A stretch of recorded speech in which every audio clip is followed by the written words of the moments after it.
అందరికీ నమస్కారం అండి. Welcome to my channel. Andhra Pradesh రాష్ట్ర వ్యాప్తంగా ఉన్న రైతు సోదరులందరికీ కూడా మనకి రాష్ట్ర ప్రభుత్వం అయితే ఎట్టకేలకు గొప్ప శుభవార్త అయితే చెప్పనుందండి. సో, ప్రస్తుతం మనకి నిన్న చూసుకున్నట్లయితే మనకి కేంద్ర ప్రభుత్వం తరపున పీఎం కిసాన్ పథకం సంబంధించి గాను మనకి 19వ విడత కింద నిధులు అనేవి అయితే విడుదల చేయడం అయితే జరిగింది కదా! అయితే ఇప్పుడు రాష్ట్ర ప్రభుత్వం తరపున కూడా మనకి విడుదల చేస్తామని చెప్పేసి అయితే అంటున్నారు. సో, ఎప్పుడు విడుదల చేస్తారు రాష్ట్ర ప్రభుత్వం తరపున?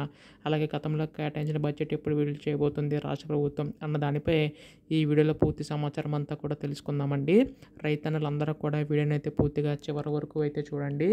అంతకంటే ముందు చాలామంది ఈ వీడియోని అయితే చూస్తున్నారు కానీ సబ్స్క్రైబ్ చేసుకోవడం లేదు. మీరు గనక సబ్స్క్రైబ్ చేసుకుంటే నేను పెట్టే ప్రతి చిన్న లేటెస్ట్ అప్డేట్ కూడా మీరు ఎప్పటికప్పుడు మిస్ కాకుండా తెలుసుకోగలుగుతారండి. అందుకోసం వెంటనే ఛానల్ అయితే సబ్స్క్రైబ్ చేసుకోండి. అలాగే వీడియోకి అయితే లైక్ చేయండి.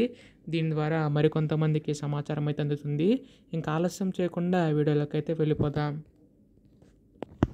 సో, ప్రస్తుతం మనకి ఏపీ అన్నదాత సుఖీభవ పథకం సంబంధించి చూసుకున్నట్లయితే రాష్ట్ర ప్రభుత్వం అయితే మనకి ఎన్నికల టైంలో ఈ యొక్క పథకాన్ని అయితే ప్రవేశపెట్టడం అయితే జరిగిందండి.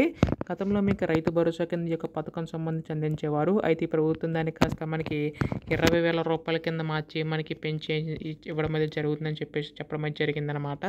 అయితే ఇప్పుడు మనకి రాష్ట్ర ప్రభుత్వం తరపున చూసుకున్నట్లయితే 14,000 రూపాయలు, కేంద్ర ప్రభుత్వం తరపున 6,000 రూపాయల చొప్పున అందించబోతుందండి. నిన్న మనకి చూసుకున్నట్లయితే మనకి కేంద్ర ప్రభుత్వం అయితే 19వ విడత కింద మనకి మిగతా 2,000 రూపాయలు అనేవి అయితే విడుదల చేయడం అయితే జరిగింది.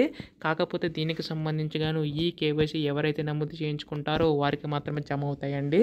అయితే ఇప్పుడు రాష్ట్ర ప్రభుత్వం తరపున 14,000 ఎప్పుడు జమ చేయబోతుంది రాష్ట్ర ప్రభుత్వం అన్న దానిపై చాలామందికి అయితే సందేశం అయితే ఉందన్నమాట. సో, దీనికి సంబంధించి గాను రాష్ట్ర ప్రభుత్వం అయితే అప్డేట్ అయితే ఉందండి. ఇక్కడ మనకి ముఖ్యంగా చూసుకున్నట్లయితే మనకి మొన్న జరిగిన కేబినెట్ మీటింగ్ అంటే బడ్జెట్ సమావేశం 4,000 కోట్ల నిధులు అయితే కేటాయించారు. కాకపోతే రాష్ట్ర ప్రభుత్వం దగ్గర అంత బడ్జెట్ లేకపోవడం వల్ల ఆ యొక్క పథకానికి సంబంధించిన నిధులు అనేవి అయితే అమలు చేయకపోవడం జరిగింది. సో, ప్రస్తుతం మనకి మార్చి 3వ తేదీన మళ్ళీ బడ్జెట్ సమావేశాలు ఇచ్చే అవకాశం ఉందండి. నిన్న మనకు చూసుకున్నట్లయితే కేబినెట్ సమావేశం కూడా ప్రారంభమైంది. అంటే అసెంబ్లీ సమావేశాలు కూడా ప్రారంభమయ్యాయి కాబట్టి త్వరలో దీనిపై కూడా నిర్ణయం తీసుకోబోతుందండి రాష్ట్ర ప్రభుత్వం అయితే.